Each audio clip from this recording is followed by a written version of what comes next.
What's the No, most expensive part of the whole movie making process? Post. it should be.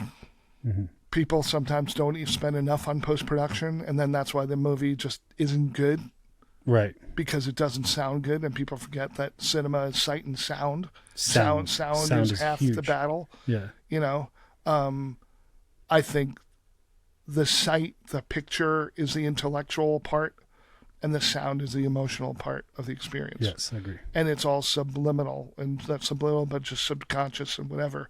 The most expensive part, I think, it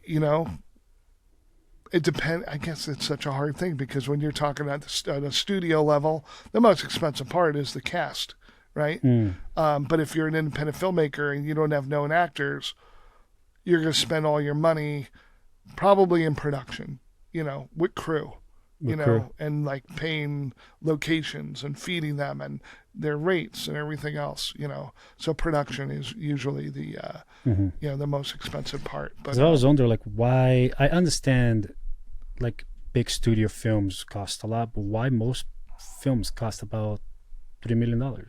about what? Why do most What? films really cost about $1 million to $3 million? $1 million to $3 million? Yeah. You mean for independent films? Yeah.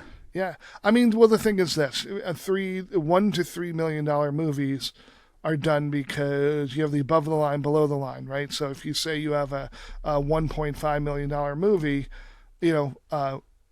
if someone said, "Here's the script, I've got $1.5 million, Mike, go produce it," my first initial reaction, depending on the kind of movie, would be is I'm going to spend $500,000 of that 1.5 on cast.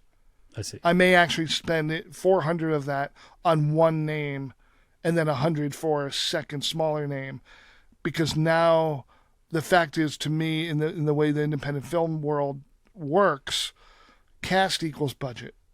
Hmm. When someone's like, "Well, what's your budget?" Well, it's, or they're like, "My budget is blah blah." I'm like, "I know that's your budget."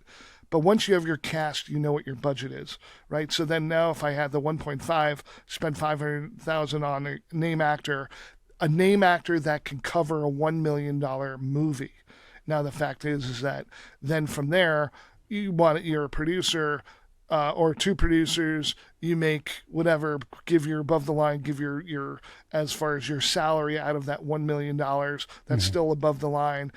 So what's your below the line? What are you actually making the movie on screen for? How much are you spending out of that other money?